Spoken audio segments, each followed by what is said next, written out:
Furnace Fest announces its first 38 bands of what will surely be another epic weekend. But will it live up to expectations?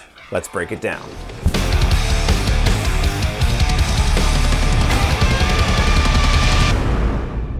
What's up, everybody? I'm Randy Rouillet. This is the Hardcore Breakdown, where we break down everything in the world of hardcore, punk, and alternative music. If you're new here, please subscribe to my channel, smash that like button, and leave a comment down below. We'd love to interact with you. With all of that out of the way, let's get down to my reaction, hopes, and expectations for Furnace Fest 2022. In case you aren't familiar, Furnace Fest started in the year 2000 and only ran until 2003. But during its short-lived run, it boasted some killer lineups that would rival even the best years of Warped Tour. I'm talking bands like Under Oath, Further Seems Forever, New Found Glory, Hope's Fall, Hatebreed, In Flames, Avenged Sevenfold, Bayside, and Berlin, As I Lay Dying, Norma Jean, Every Time I Die, if you could even imagine that now, Rise Against, Armor for Sleep, and Finch. All bands that were and would become major players in the scene for many years to come. Then, as quickly as this festival came onto the scene and took the hardcore world by storm, it was gone. For nearly 20 years. It was finally resurrected last year in 2021, bringing back a lot of bands who played at that original festival. Bands like Evergreen Terrace, Across 5 Aprils, Comeback Kid, Shai Hulud, 18 Visions, Zayo, and Living Sacrifice. But they also added recent heavy hitters to the scene. Bands like Killswitch Engage, Motionless in White, Thursday, and Mayday Parade. To say it was a massive success would be an understatement. What started off as just a one-off nostalgic trip turned into a full-blown resurrection of a festival that was taken from us way too soon.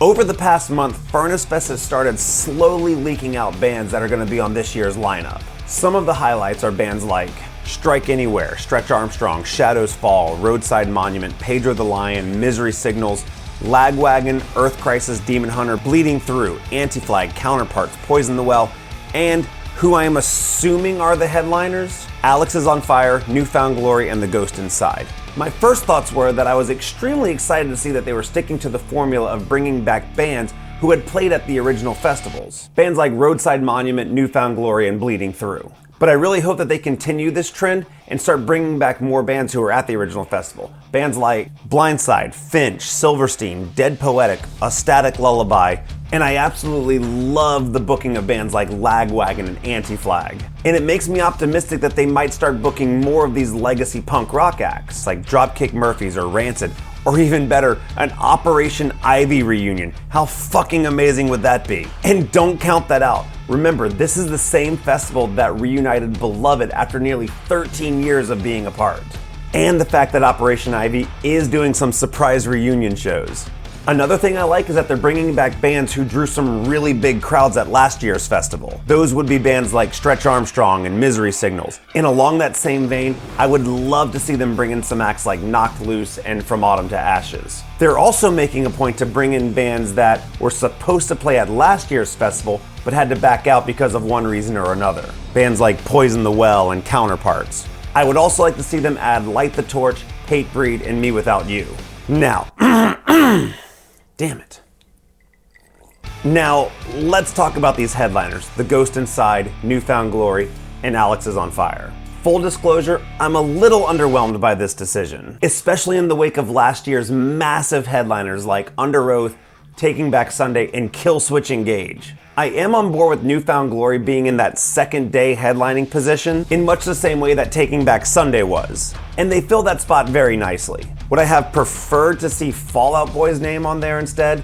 Yeah, probably so. But New Found Glory works as a headliner here. However, I just feel like The Ghost Inside and Alex is on Fire are better suited as the warm-up to the headliner instead of the actual headliners.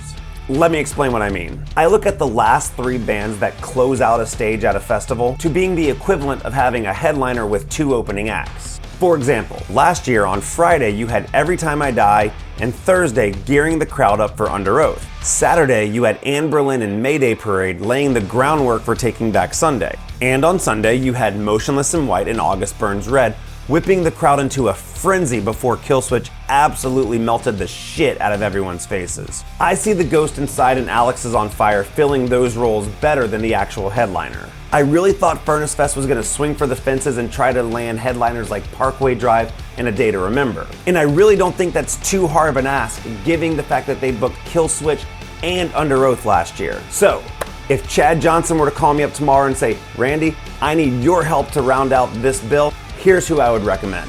You first start by bringing back bands from the original festival days. So you bring in Blindside, Finch, Silverstein, Dead Poetic, A Static Lullaby, Squad 5-0, Between the Buried and Me, Element 101, gotta have some girl power in there, Haste the Day, and As I Lay Dying. Then you bring in some legacy acts or even some reunion acts. Bands like Rancid or Operation Ivy, Dropkick Murphys, Rites of Spring, Texas Is the Reason, MXPX, 90 Pound Wuss, The Deadlines, I think that would be a lot of fun, Cursive, and Texas in July. Then you bring back the memorable bands from the previous year's festival.